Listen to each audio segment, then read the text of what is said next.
Puji Tuhan, haleluya. Shalom bagi kita semua, anak-anak Tuhan, jemaat Tuhan, para kaum pemuda, pemudi, para anak-anak sekolah minggu, juga para kaum orang tua yang ada di tengah-tengah pelayanan kita, Gereja Pentakosta Indonesia, Seri Kembangan. Sungguh kita patut mengucap syukur di hadapan Tuhan.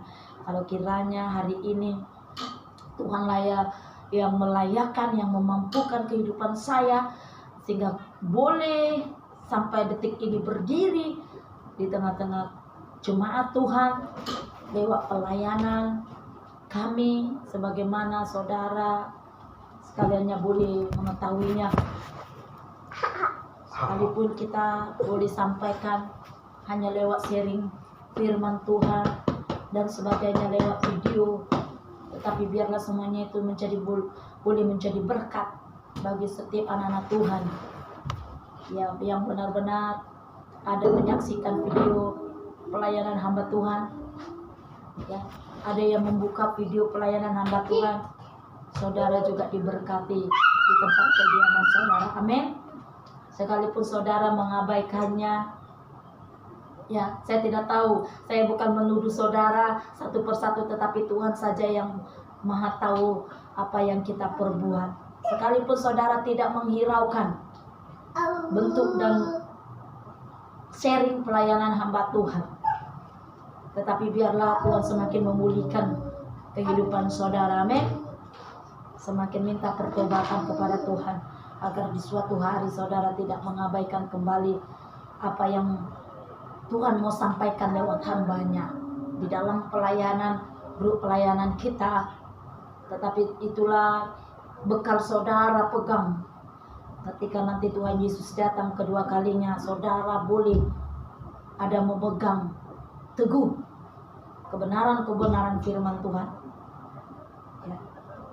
Firman Tuhan yang akan saya layani sedikit sebagai gambaran hidup untuk kita sebagai orang-orang percaya di dalam Kristus Yesus.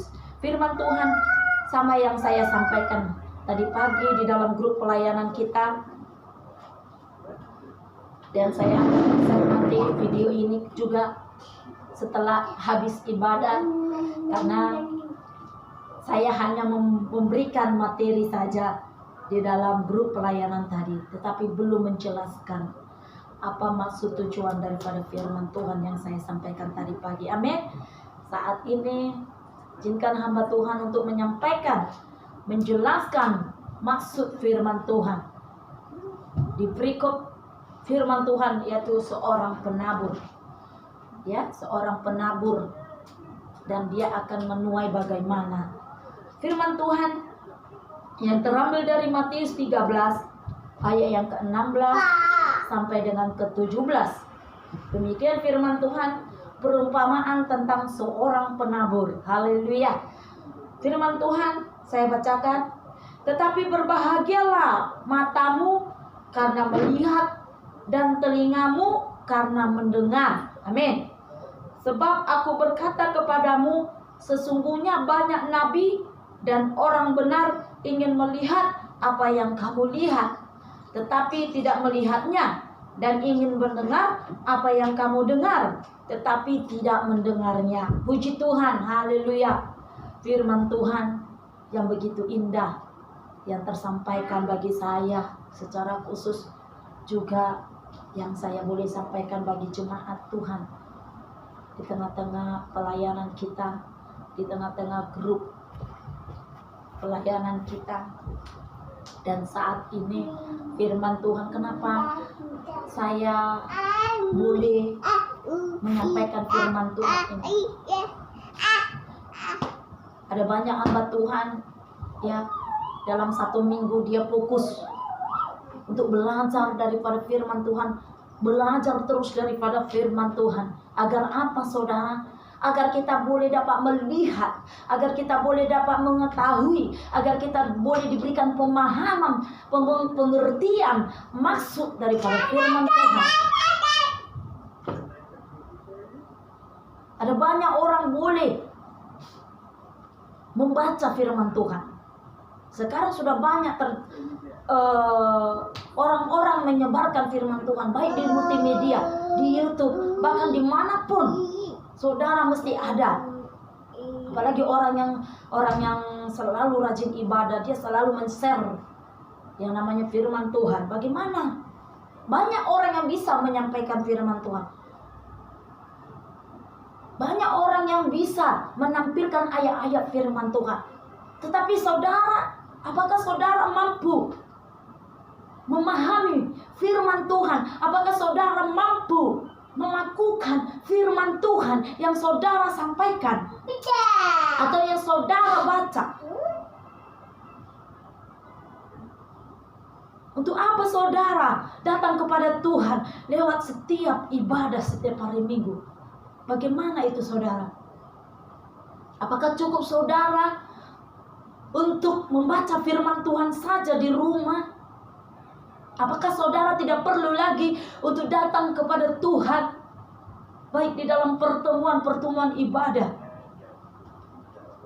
seperti di dalam kebenaran firman Tuhan hari ini? Di ayat ke-16, apa dikatakan tadi? Berbahagialah matamu dapat melihat dan telingamu dapat mendengar.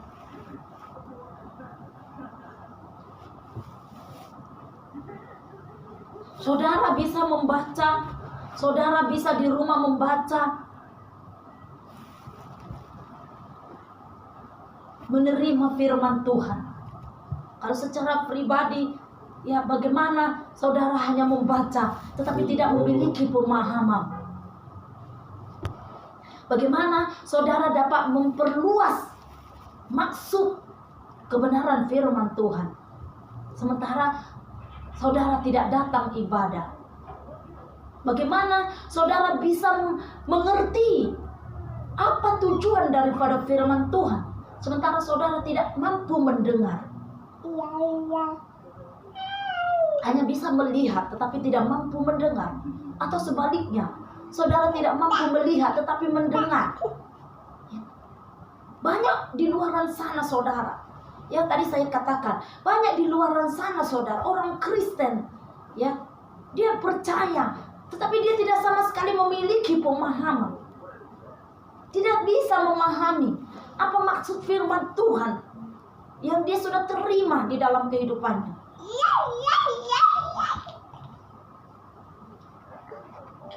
Saudara dan saya harus tahu apa tujuan Allah yang boleh menyampaikan firman ini saat pagi hari ini kepada kita semua. Bahwasanya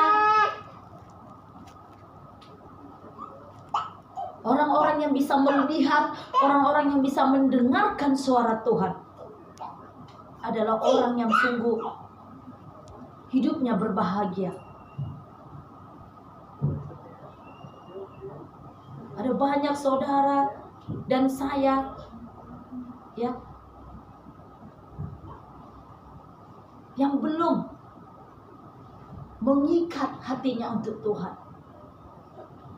Ada banyak hidup orang-orang zaman sekarang yang belum mengikat pribadinya untuk Tuhan. Bagaimana cerita seorang penabur? Kalau di dalam firman Tuhan Matius 13 ayat 1 sampai ayat ke-15, di situ diceritakan bagaimana seorang penabur benih, ya,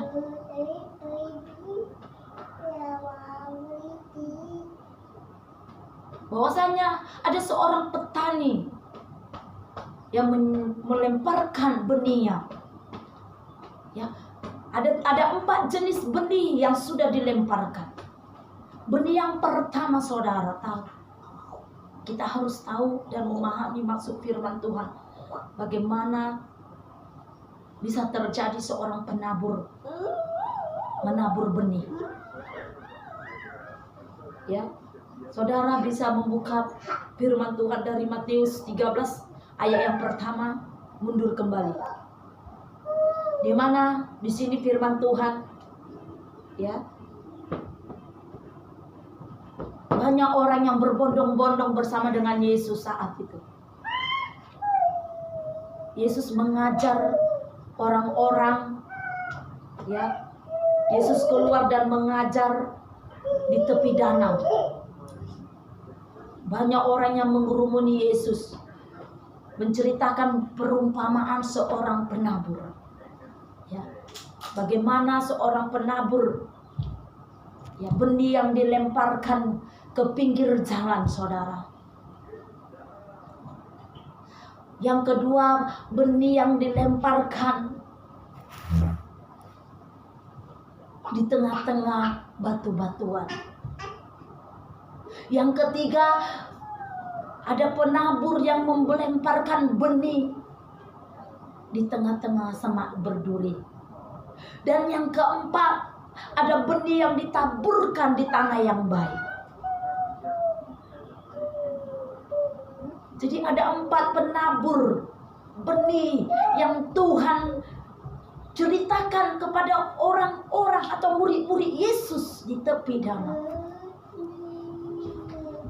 Bagaimana bisa terjadi untuk pertumbuhan sebuah benih yang sudah dilemparkan seorang penabur di pinggir jalan.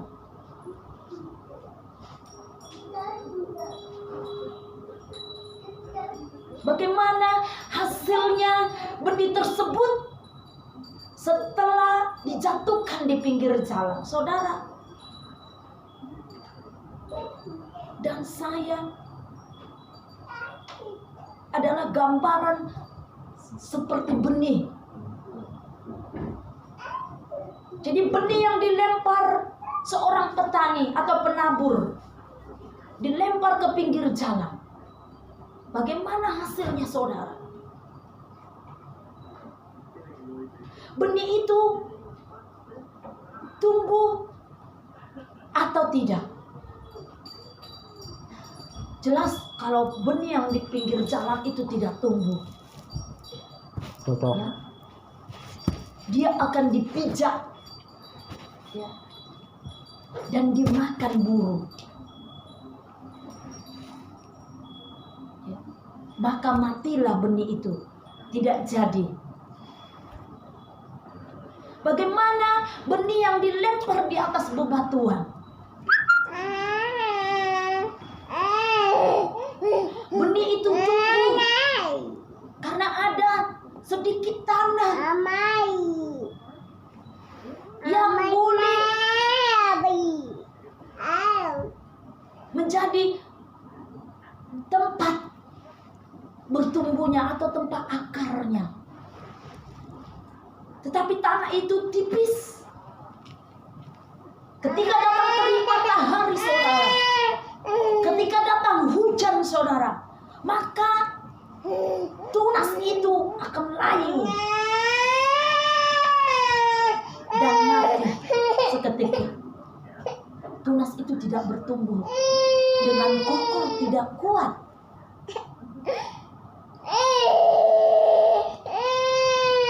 Bagaimana benih yang dilemparkan petani itu di tengah-tengah semak berduri? Kalau di tengah-tengah semak berduri itu tentunya ada tanah di bawah. Saudara pernah pergi ke semak-semak berduri? Ada tanah, saudara pijak. Ya. Bagaimana pertumbuhan benih atau tanaman yang banyak lalang, banyak duri, ya. Benih itu tidak mampu berdiri dan bertumbuh dengan besar saat dia mau berkembang. Sementara lalang atau semak duri tersebut sudah menghimpitnya lebih dulu. Ya, bagaimana lalang itu tumbuhnya besar sangat, kan? Nah, bagaimana juga duri itu juga tumbuhnya pun besar. Batangnya sudah besar daripada benih tadi. Langsung juga mati. Dia batangnya tidak kuat untuk menolak daripada semak duri itu atau lalang itu. Saudara tahu. Dan kita harus tahu, saudara yang terkasih di dalam nama Yesus Kristus, sudah 3 benih yang seorang penabur menaburkan benihnya.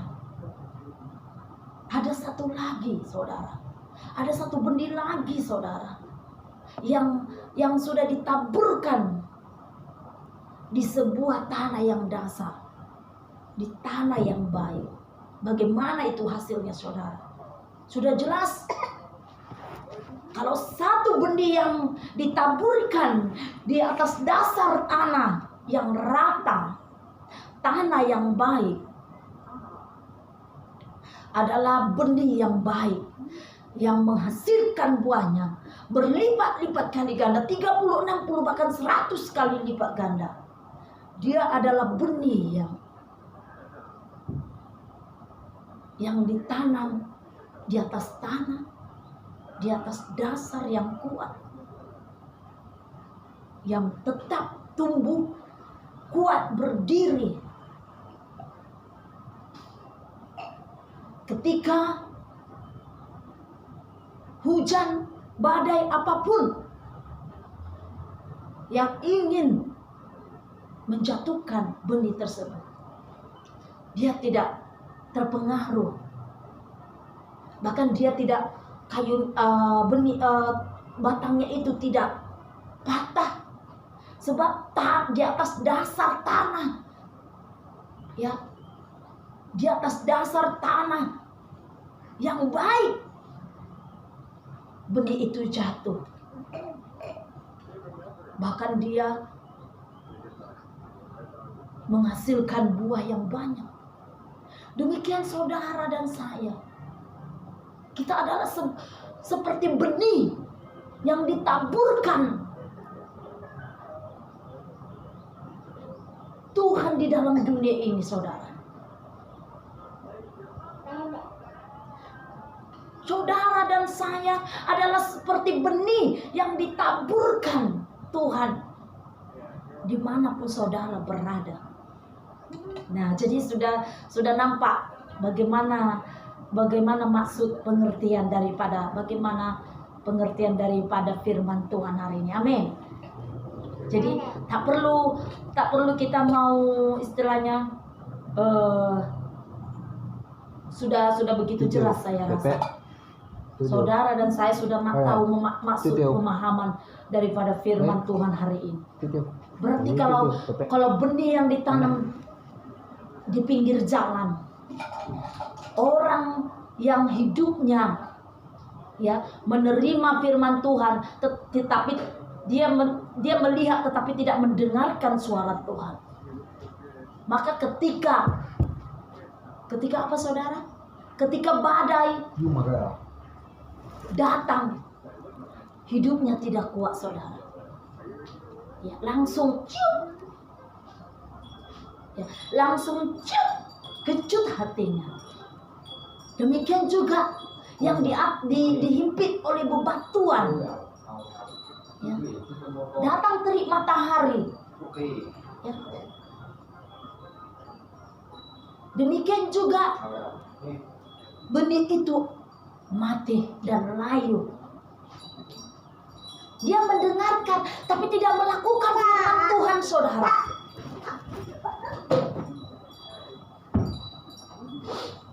Dia sama seperti tong kosong nyaring bunyinya, saudara. Itulah hidup sebagai orang Kristen.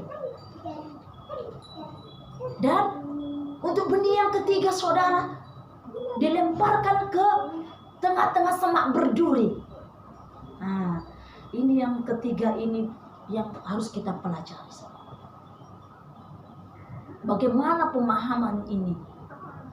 Ketika ada banyak prosesnya Tuhan yang mau dia tunjukkan, bahwasanya Tuhan itu mau melatih diri saudara dan saya. Apakah saudara dengan mudahnya saudara meninggalkan Tuhan? Ataukah saudara memalingkan wajah saudara untuk Tuhan? Ya. Bagaimana benih yang ditanam di semak berduri, dia bertumbuh. Dia ada bertumbuh, saudara. Tetapi di dalam pertumbuhannya itu, saudara, saat dia mau besar, ya, saat dia sudah mau besar bertumbuhnya, ya, dia tidak bisa menguasai hati pikirannya. Amin. Dia tidak bisa menguasai pikirannya, hatinya untuk Tuhan. Ya. Dia tidak bisa mengendalikan pikirannya. Disitulah kesempatan si iblis untuk membawa hidup saudara. Maka Tuhan selalu mengizinkan iblis berada di tengah-tengah kita hari ini, saudara, agar kita bagaimana? Agar kita dapat berjaga-jaga. Agar kita, Tuhan melihat kita, mampukah kita berjaga-jaga? Mampukah kita berjaga-jaga? Ya.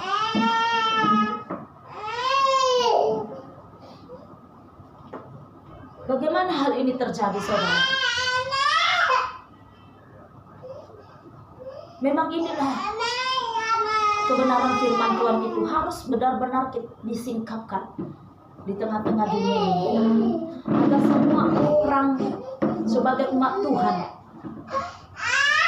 semakin boleh memahami dan mengerti apa tujuan Tuhan untuk menceritakan firman Tuhan. Ini bukan seperti pembacaan dongeng nenek moyangnya, yang artinya kalau ada anak kecil sebelum tidur dibacakan dongeng, ya itu adalah dengan dongeng nenek moyang, ya, yang hanya menceritakannya, belum tentu kejadiannya seperti itu. Itu hanya karangan manusia. Tetapi kalau firman Tuhan yang boleh saya sampaikan hari ini adalah benar-benar yang terjadi di dalam rahasia Tuhan yang mau diungkapkannya kepada kita semua. Amin. Jadi bagaimana benih yang ketiga tadi, yang dihimpit duri atau belalang, ya, ketika dia sudah semakin teguh, ya, ketika dia sudah semakin besar benih itu semakin besar, ya, tetapi ketika dalam pertumbuhannya dia itu membesar, kemudian yang menghimpit dia itu lalang berduri yang sangat juga besar daripada benih, maka dia pun, ya, mati, tidak menghasilkan apa-apa.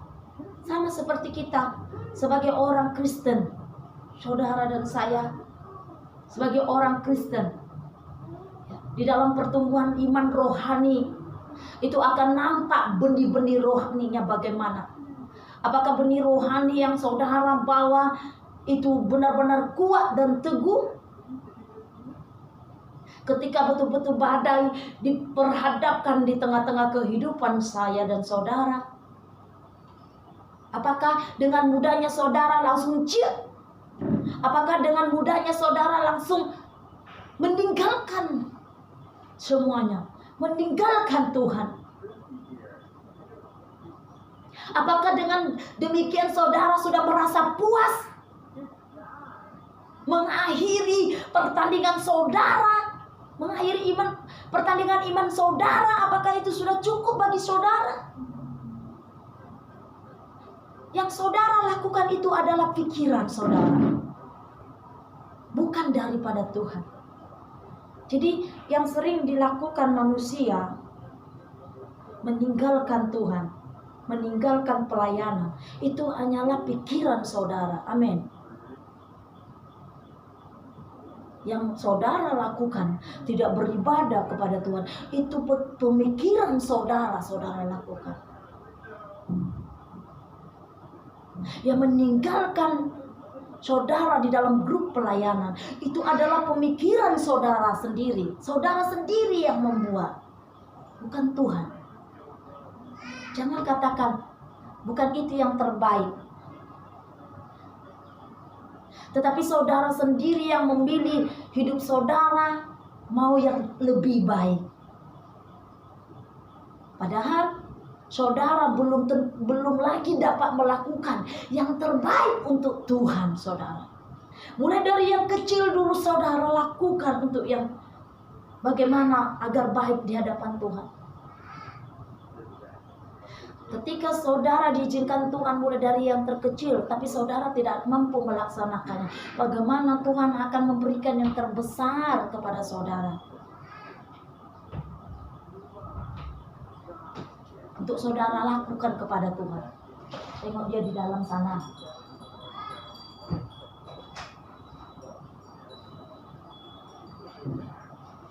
Jadi di sini perlu kita meminta pengertian, pemahaman daripada Tuhan. Sebelum kita melakukan, sebelum kita bertindak dengan pemikiran kita sendiri. Makanya ada banyak kegagalan yang dialami manusia. Karena apa, saudara?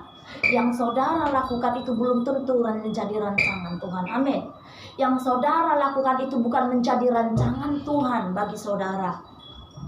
Rancangan Tuhan itu sudah menjadi nyata. Itu yang Tuhan mau bagi saya dan saudara. Jadi relakan hati kita dulu sama Tuhan. Bagaimana yang kuat? Bagaimana benih yang ditanam di atas dasar, di tanah yang subur? Ini adalah satu jenis perumpamaan orang yang taat, yang tunduk akan Kristus.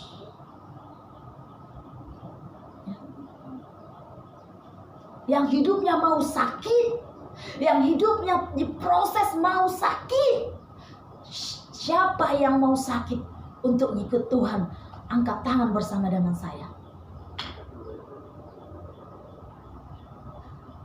Kalau mengikut Tuhan, hidupnya harus sakit. Kalau tidak mengikut Tuhan, hidupnya akan bahagia senang di dunia ini. Mau hidup gampang dan tidak mau sakit, meninggalkan Tuhan Allah. Ada banyak manusia sekarang tidak mau sakit, saudara. Ada banyak hidup manusia sekarang tidak mau mengikat dirinya untuk Tuhan.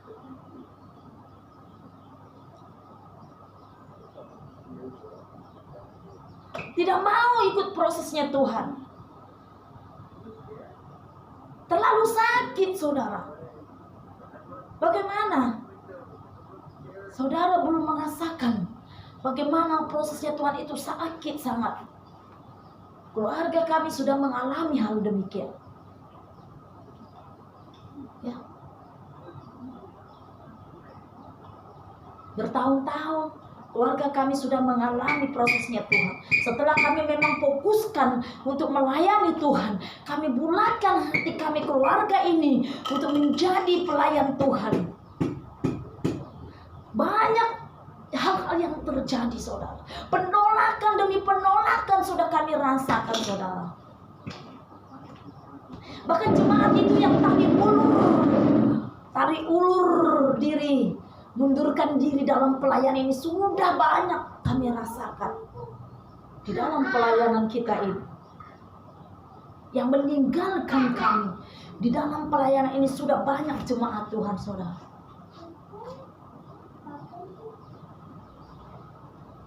Saya katakan dalam bulan-bulan bahkan tahun yang lalu, bagi siapa yang meninggalkan pelayanan ini, saya bukan menghakimi mereka, tetapi hidupnya akan terombang-ambing. Demikianlah seperti yang dikatakan firman Tuhan. Orang yang tidak tunduk, bahkan orang yang tidak mau mendengarkan pemimpinnya, maka hidupnya akan terombang-ambing. Kalau dihembus angin, ya pergi ke sana, ke utara, nanti pergi lagi ke selatan, pergi lagi ke timur, pergi lagi ke barat. Itulah hidup sebagai manusia yang terombang-ambing. Imannya tidak bertumbuh. Imannya tidak teguh. Jadi hati-hati saudara dan saya. Hati-hati kita sebelum kita melakukan segala sesuatu. Ya. Jangan saudara katakan, saya tidak suka dengan ibu pemimpin itu. Terlalu cetus. Jangan katakan saudara tidak suka dengan seorang ibu hamba Tuhan. Hati-hati saudara. Ibu hamba Tuhan adalah perpanjangan tangan Tuhan untuk menyampaikan firman Tuhan. Sebelum ibu hamba Tuhan untuk menyampaikan sesuatu hal, ibu hamba Tuhan itu berdoa lebih dulu kepada Tuhan.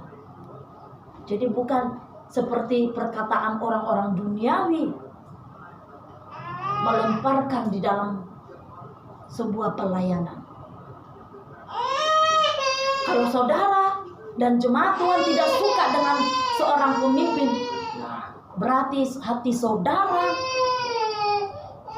perlu minta ketenangan kepada Tuhan.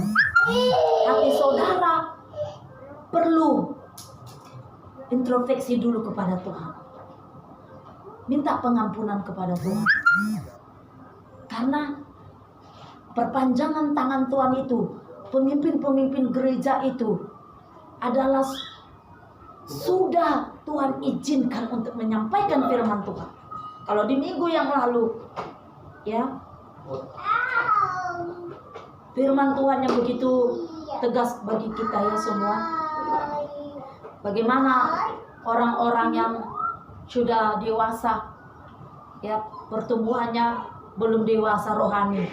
Jadi jadi yang perlu dia makan dan minum adalah minuman susu dan makanan lembut. Sepatutnya kita tidak demikian seperti seorang bayi yang meminum susu atau memakan makanan lembut seperti bubur. Tetapi hendaklah saudara dan saya, ya, sepatutnya orang yang bertumbuh dengan dewasa rohani dan dewasa di iman, itulah menjadi contoh orang Kristen yang beriman. Demikian juga firman Tuhan yang hari ini bertepatan sama, ya. Bagaimana yang tadi benih yang keempat, di atas dasar yang subur, di tanah yang subur. Itu